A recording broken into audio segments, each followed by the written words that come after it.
How to Train Your Dragon. The Vikings of Burke Island were used to nightly attacks of flaming fireballs.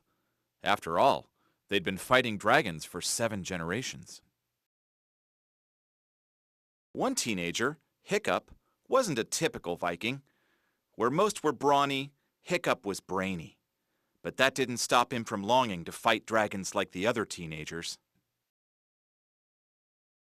When he wasn't helping Gobber in the blacksmith's workshop, Hiccup invented weapons to bring down the dragons that attacked nightly. One night, Gobber ordered Hiccup to man the shop as he charged out to join the battle against the dragons.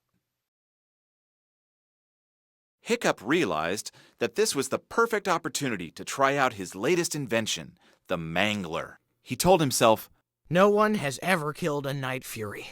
That's why I'm gonna be the first." If Hiccup could bring down a dragon, he was sure his father, Stoic the Vast, would finally let him join the other teenagers in dragon training. As the dragons rampaged through the village, Hiccup carefully took aim and fired. The Mangler's bola whizzed through the air towards a deadly Night Fury. Hiccup shouted with amazement, "Oh, I hit it! Yes, I hit it! Did anybody see that?" But before Hiccup had the chance to celebrate, a monstrous nightmare chased him through the village. Luckily, Stoic was there to rescue his son. The next day, Hiccup set off in search of the Night Fury that he had hit. He found the injured dragon lying in the woods, but Hiccup couldn't bring himself to kill it. Hiccup untied the bola from the creature's damaged tail. Suddenly, the mighty beast jumped on Hiccup's chest and let out a huge roar. It could have killed him there and then, but instead, the Night Fury clumsily flew off. Later, Hiccup came across the dragon in a small cove. He realized he wasn't able to fly properly because of his damaged tail. So he started sketching ideas for a new invention. The more Hiccup thought about the Night Fury that had spared his life, the more he realized that there must be a lot that Vikings didn't know about dragons. Over dinner that evening, he tried to tell Stoic that he'd changed his mind about wanting to start dragon training. But Stoic had changed his mind too, and told Hiccup that he would start dragon training in the morning. As Stoic left on his latest dragon hunting expedition, Hiccup wondered what he was getting himself into. The next day, the teenagers eagerly entered the dragon training ring. Gobber was the Viking in charge of training. He led a ferocious Gronkel into the ring. It was time to get some practice. The Gronkel let out a stream of fire and nearly toasted Hiccup alive. Luckily, Gobber jerked the dragon's head in time to save Hiccup from his fiery blast. When Hiccup wasn't training, he worked hard making a new mechanical tail for the Night Fury.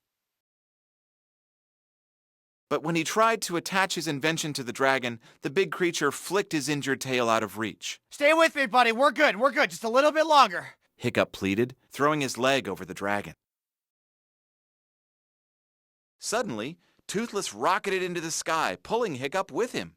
They shot upwards and wobbled in midair. "Ah!" Yelled poor Hiccup as they hurtled over the water, landing in the waves with a massive splash. Hiccup changed his design, and the next time he strapped on the mechanical tail, it worked perfectly. "It's working!" Cheered Hiccup as they soared through the sky. Meanwhile, training grew harder and harder for the young Vikings. They fought terrible terrors and deadly natters. They battled with axes, swords, and shields. They learned how many shots of fire each dragon had, where to stand, and how to attack. And when training was over, Hiccup made sure nobody saw him as he crept down to the cove to see Toothless. His new friend taught him some dragon facts of his own, like where they enjoy being tickled and which fish they don't like to eat. It was much more fun than fighting. Hiccup used his newfound dragon knowledge to his advantage in the ring. During the next training session, Gobber released a zippleback. Hiccup ran towards the dragon and secretly showed him a smelly eel. The Zippleback backed away with a horrified snort while Hiccup grinned. Everyone looked at Hiccup in surprise. None of them guessed what had really happened. Suddenly, Gobber and the teenagers thought Hiccup had power over the dragons. When Stoic returned from his expedition, he heard all about Hiccup's success in the ring. He told Hiccup that he had done a good job tricking Stoic into thinking he was the worst Viking that Burke had ever seen. Hiccup smiled awkwardly as Stoic handed him a huge Viking helmet and explained that it would keep him safe in the ring. Astrid, one of the other teenagers, began to notice that Hiccup spent a lot of time on his own. One day, she followed him to the cove and discovered him with the Night Fury. Hiccup convinced Astrid to go for a ride on Toothless as they flew towards a distant island surrounded by fog. Dozens of dragons were flying towards the island, carrying food they'd stolen from Burke. Suddenly, Hiccup and Astrid saw a monstrous six-eyed beast. It was the Red Death. The teenagers realized that the dragons were feeding the Red Death so he didn't eat them. They'd finally discovered why the dragons attacked their village. On the day of Hiccup's final test for dragon training, his secret friendship with Toothless was revealed. Hiccup watched helplessly as Stoic captured the dragon and dragged him away. Hiccup tried to explain about the dragons. They raid us because they have to. If they don't bring enough food back, they'll be eaten themselves, he cried. But Stoic wouldn't listen. Now that Stoic knew about Dragon Island, he was determined to kill every last dragon. Stoic ordered the adults to set sail, forcing Toothless to be his guide. Hiccup quickly gathered the teenagers. He showed them how to feel comfortable around the dragons, and then instructed them how to ride the dragons they'd been taught to fight. If only Stoic had listened to Hiccup before he set sail! The Red Death was like no dragon the adults had ever seen.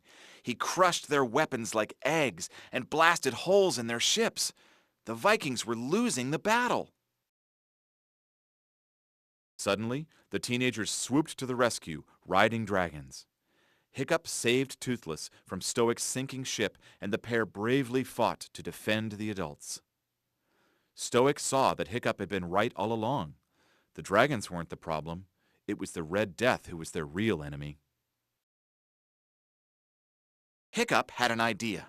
After blasting the giant beast's wings full of holes, Toothless and Hiccup flew in front of the dragon so he would chase them.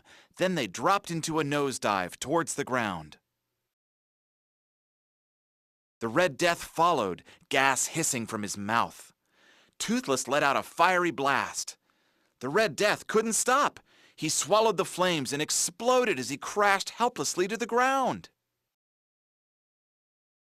The Vikings watched in disbelief.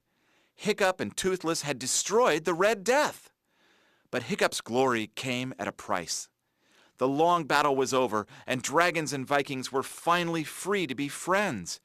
Toothless and Hiccup were legends. Now everyone wanted to ride dragons instead of fight them, even Stoic. But flying dragons wasn't as easy as it looked, and Stoic needed plenty of training. Luckily, he had a Viking hero around to teach him. That hero's name was Hiccup. The end.